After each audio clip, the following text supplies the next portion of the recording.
Hello guys, and welcome back to another skill point guide video for Total War Warhammer 3 on Immortal Empires. Now today we'll be going over Skarbrand.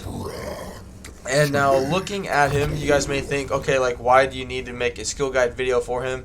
He's just a melee killing machine. There's nothing really that difficult about spending his skill points. Well, however that is true, there are a few things that I'd like to go over anyway when I play as him.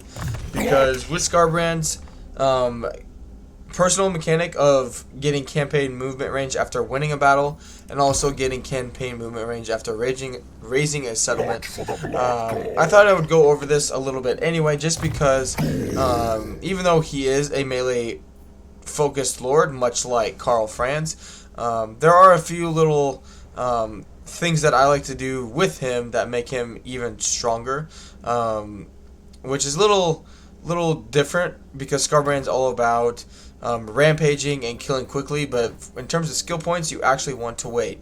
Now, I also haven't already put the skill points in because I want to show you guys. Because here at rank 13 is when you can unlock even more of his powerful abilities. You get an extra 10% campaign movement range. You'll get another 15% after winning a battle from the Locust of Endless War. So basically, what I want to end up showing you guys is, like, once you hit rank 13, you want to be able to unlock all of these points here in his special skill line. That way you get more movement range, you get more weapon strength for Skarbrand himself, you give him regeneration. This one isn't as big of a deal, but it allows you to unlock the Locust of Endless War, which gives him more campaign movement range after a battle, and also gives your Blood Host 3 more units for all characters faction-wide. So, when you're progressing through his campaign, I'll give him some experience here. That way we can progress through the guide here. Let's just start off with 100,000. And boom, he's rank 32.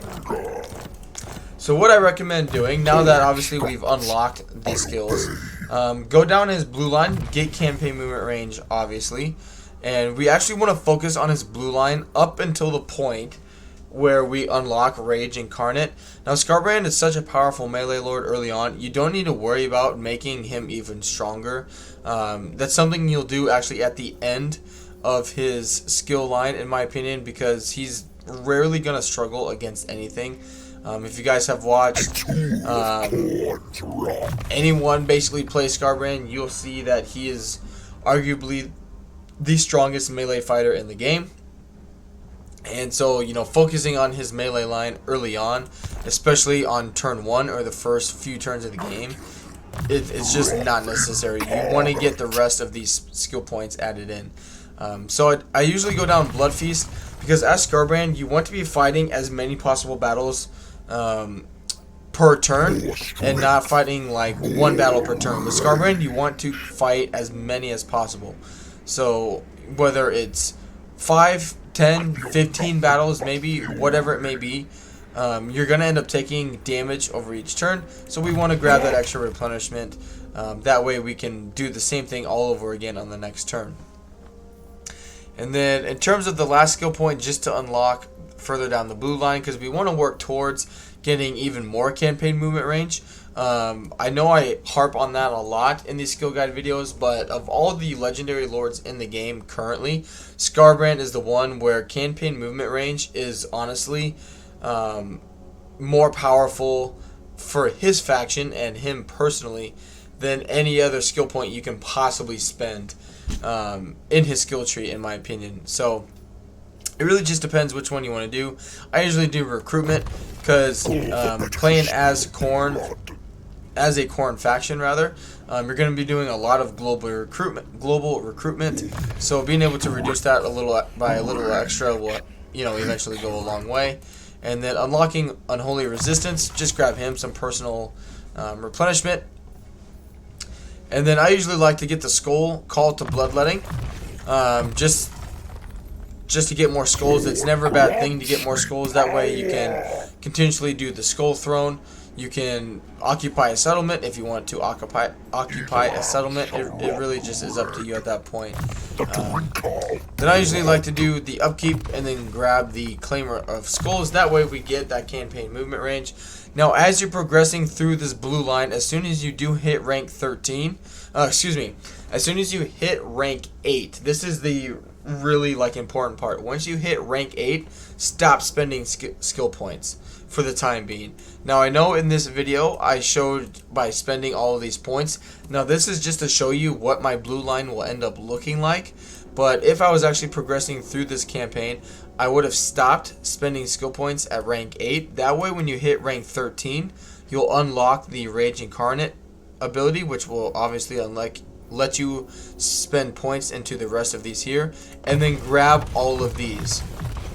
That way, when you actually hit rank 13, since you haven't spent any skill points since rank 8, you'll be able to grab all of these in one go, all in one turn, which will vastly make him that much more powerful.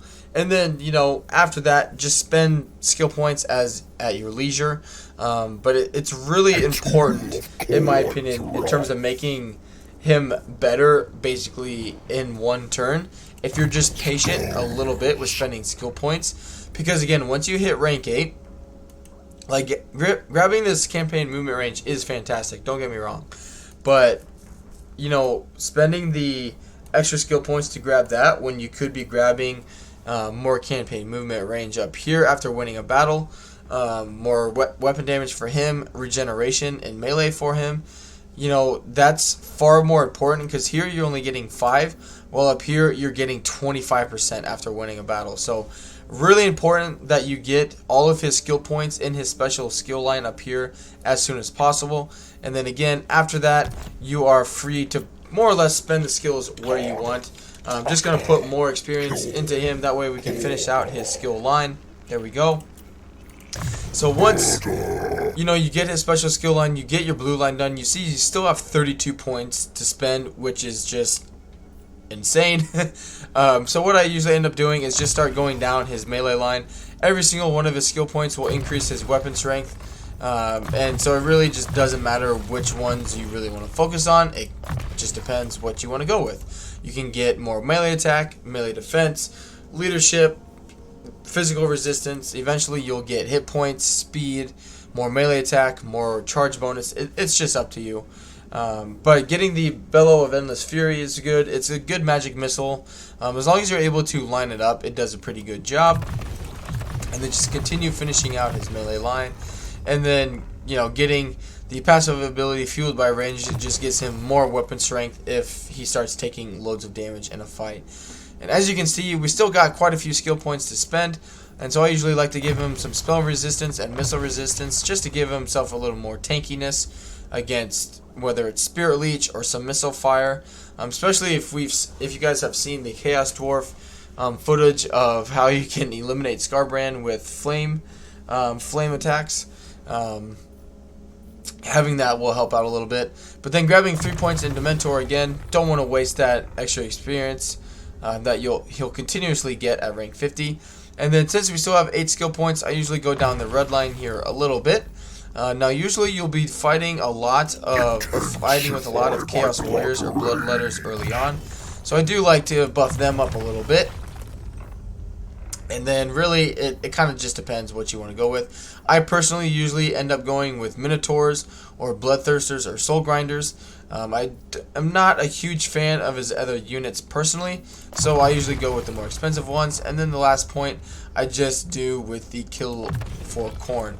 Because you'll be able to get abilities like this. I know you miss out on the rank 7 and above ability, but it's not that big of a deal. Skarbrand himself will eventually just be basically a one-man killing machine, especially if you end up getting him like the Sword of Cain. He's almost unkillable when it comes into melee as you progress into his campaign. But really, that is Skarbrand's skill point tree. It's very straightforward, other than the fact that I highly recommend, once you hit rank 8, again, stop spending skill points until you unlock Rage Incarnate. That way you can get all of these abilities up here, and then continue spending skill points as you earn them. as you progress in your campaign.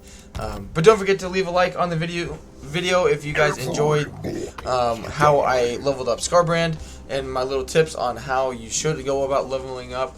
Definitely leave a comment down below for any videos that you guys would like to see me do next, or if you think I missed anything there. But thank you guys again for your support, and I will see you guys again for the next video or live stream on the channel. And until then, have a good one, and I will see you guys later. Bye.